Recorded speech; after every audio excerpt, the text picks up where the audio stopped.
Good evening. My name is Kara Myers, and I am co-founder of the Mozambique School Lunch Initiative. Today, over 1,000 children ate their first and main meal of the day thanks to our program. For children like Joanna, this is game-changing. She used to frequently miss school because during the lean season, she didn't have enough to eat and would skip school to forage for river roots. Her brother had also dropped out of school by grade 5 so that he could pasture his family's goats.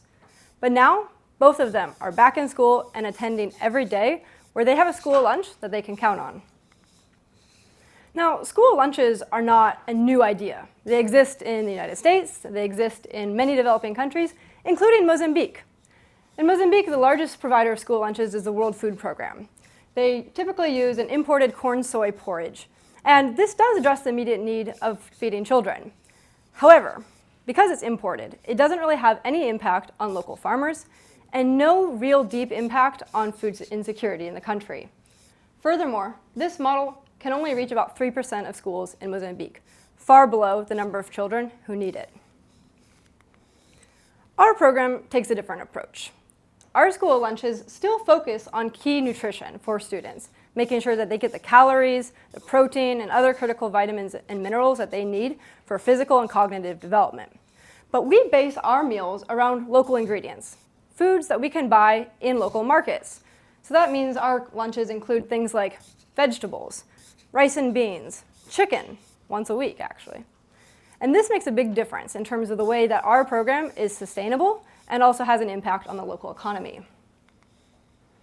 Furthermore, we're doing this at a cost point that is actually already comparable to the World Food Program, which averages at about 25 cents per meal currently in Mozambique. But what's more exciting is that for every dollar spent on our school meals, 80 cents of that goes to local farmers, which again is game-changing relative to other models where we see imported foodstuffs. So, in this whole system, we're looking at this from an end-to-end approach. We're starting with the farmers because we realize that in order for us to actually procure the local foodstuff, we need to address food security at its root cause. When we first started working in these communities, wanting to buy crops for the school lunches, we found that a lot of these farmers actually didn't have enough surplus to sell to us. They weren't even able to feed their own families, which is why we started with investment, providing seeds, irrigation equipment, tractor services, capacity training, etc. But then another really key aspect of our program is that we guarantee a place for these farmers to sell their produce, and that's the school lunch program. These farmers take the completed produce, sell it to the school lunch program, where it is prepared by cooks who would then serve it to the children. And this creates a community-owned program that is much, much more sustainable. So how did we get started in all this? Why Mozambique is often the question I get. Well, I first started working in Mozambique back in 2013. I joined a large international NGO, and because I spoke Portuguese, the national language of Mozambique, they're like, all right, go to Mozambique. And this was really, really important for the kind of work that I was doing, working in communities, particularly on livelihoods programs. But it also made a big impact on the connections that I was able to develop with my local colleagues, like Talvina, for example. We spent most of our weekends just hanging out, talking, cooking, etc. And these friendships stayed with me even after I left Mozambique. I would call on the phone, we would chat, and then one day, when we were talking, I heard a different kind of story. Talvina told me that she had just come back from her mother's village, where the schools looked like this, empty. It was the middle of the 2015-2016 El Nino drought in much of southern Africa, and Mozambique was particularly hurt. In particular, children had started dropping out of school to forage for other food. Even the children that did show up oftentimes were sent home by their parents or by the school teachers because they said they were too hungry to learn anything.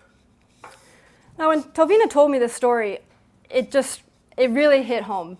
I could hear the emotion in her voice, and she was always talking that as a mother, how it pained her to see other mothers not be able to provide for their children. And for me, I knew these communities. I had worked in these places. I knew what these schools looked like. And there was something where it hit on my moral compass that I just couldn't just receive that news and do nothing.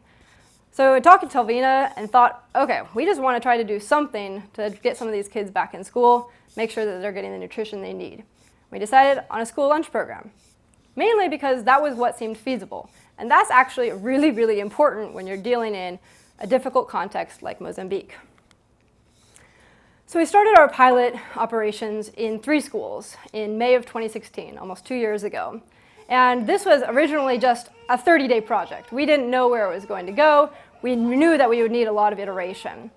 And yet, as the months went by, we kept renewing. We kept renewing because we were seeing such significant impacts. The children were flooding back to schools, they were eating every single day, and it was making a big difference even in their ability to learn. Teachers reported huge improvements in the ability of the children to actually concentrate in class. We started out in Shockway District, and this is partly because this is where the drought hit very hard, but it's also where I have the most experience working previously. Today, we've grown to 5 schools, serving over 1,000 children daily, including today, like I mentioned earlier. As we've been working on this issue, we've really been able to tap in and kind of understand this much deeper problem that we're facing. In Mozambique, 45% of children are chronically malnourished, and over half will drop out by grade 5. These are big issues, but really they're the manifestation of a much deeper problem, which is actually the food insecurity and rural poverty endemic in these communities.